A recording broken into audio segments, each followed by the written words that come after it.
मैं तो कहता हूं कि दरबार में बहुत सारे लोग जाते हैं, लेकिन किसी किसी को मिलता है साहब, किसी किसी को मिलता है। आज लोग इख्तिलाफ में पड़ गए। बहुत सारे लोग घूमने के चक्कर में भी ख्वाजा पिया के दरबार में पहुंच जाते हैं। और पहले जब दिल्ली गेट जो आता है, सबसे पहला गेट दिल्ली गेट, उस पर जब आते हैं तो देखते हैं कि तंग गलियाँ, छोटी छोटी गलियाँ, तो लोग कहते हैं कि साहब ख्वाजा पिया का दरबार है, हिंदल वली का दरबार है। हिंदल वली, हिंदल वली किसे कहा जाता है जानते हैं? हिंद किसे कहा जाता है बताइए? नहीं, हिंदुस्तान को हिंद नहीं कहा जाता। हिंद का मतलब है हिंदुस्तान भी हिंद के अंदर शामिल है, श्रीलंका भी हिंद के अंदर शामिल है, अफ़गानिस्तान भी हिंद के अंदर शामिल है, बांग्लादेश भी हिंद के अंदर शामिल है, भूटान, नेपाल, सिक्किम, यहाँ तक कि पाकिस्तान भी हिंद के अंदर शामिल है। अब जाकर के कट के ये हिंदुस्तान बना। ये सिर्फ हिंदुस्तान के राजा नहीं बल्कि हिंद के राजा हैं। ज़रा चल के कुछ, हिंद के राजा हैं, ये एशिया महादेश के राजा हैं। तो ये हिंदुस्तान के वली के दरबार में, हिंदल वली के दरबार में है ना, जब कोई जाता है तो पहले दिल्ली दरवाजे को देख करके ही डर जाता है। कहता है इतनी तंग गलियाँ थोड़ी बड़ी होनी चाहिए। पहला विकेट तो उसका वहीं गिर जाता है। अबे तू गलियाँ देखने आया है कि ख्वाजा पिया को देखने आया है? फिर थोड़ा दूर आगे बढ़ते हैं तो साहब फ़कीर पकड़ लेते हैं। गए हैं आप लोग? कभी जाइए, अक़ीदत के साथ जाना है, कपड़ा ख़रीदने नहीं, तावीज़ लेने नहीं, अना सागर देखने नहीं, तारागढ़ की पहाड़ी देखने के लिए नहीं, जाना है ख्वाजा पिया के दरबार को देखने जाना है, ख्वाजा पिया के मज़ार की ज़ियारत करने के लिए जाना है। इधर उधर निगाह नहीं। लोग जाते हैं साहब पहली फुर्सत में डर जाते हैं, जो है देखिए ये फ़कीर पकड़ लिया है और लूट लेता है। मैं कहता हूँ कि उसकी किस्मत बेदार ही नहीं सकती, उसकी किस्मत अच्छी हो ही नहीं सकती जिसको अजमेर का फ़कीर ना लूटा हो। अबे अगर दुनिया में मशहूर होना है तो पहले फ़कीरों से लुट जाओ। ये दरबार ख्वाजा के फ़कीर हैं, तभी जाकर के तुम्हारे कारोबार में बरकत है। ये अक़ीदत की बात है साहब, यहाँ पर दिमाग लेकर नहीं जाया जाता।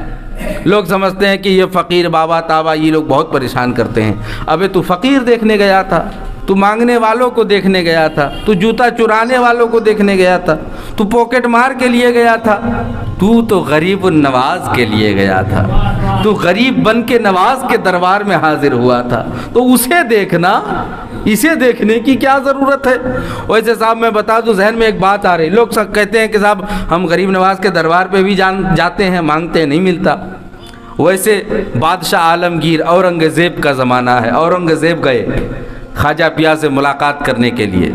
जैसे ही जो है दरवाजे से अंदर एंट्री मारने लगे तो एक फ़कीर बैठा हुआ था, वो पहचान गया कि हिंदुस्तान का बादशाह आया है औरंगज़ेब, अगर मांगेंगे तो कुछ दे देगा। तो उसने बड़ी बिलाप की, बड़े आहो पुकार से कर्राहते हुए उसने कहा कि बादशाह आलमगीर, मैं जो है 14 साल से इस दरबार के दरवाजे पर बैठा हुआ हूँ, आज तक मुझे कुछ नहीं मिला है, आप कुछ दे करके जाइए।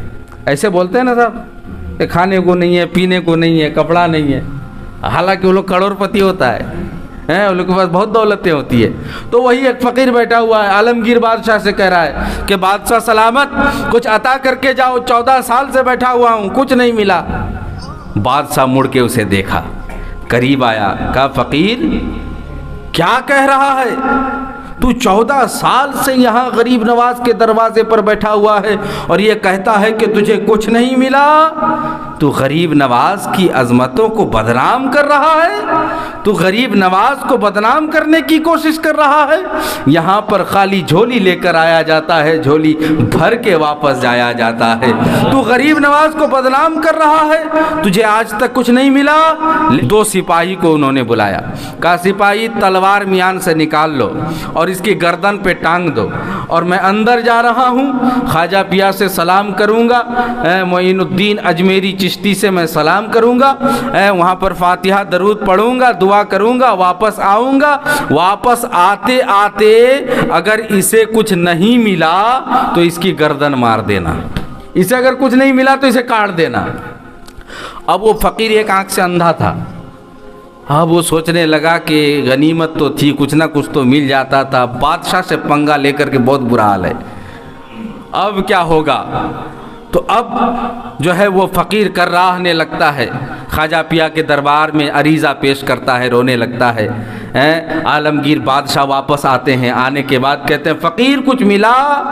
तो मचल कर कहता है बादशाह दोनों आंखें सलामत नज़र आ रही है, बादशाह बहुत कुछ मिल गया है। तो आलमगीर बादशाह ने वो तारीखी जवाब दिया था कि अबे तुम मांगने की तरह नहीं मांगते हो, देने वाला दाता वो तो सबको अता कर रहा है, तुम मांगने वाले के तरह नहीं मांगते। अगर मांगने वाले के तरह मांगोगे तो ज़रूर अता किया जाएगा।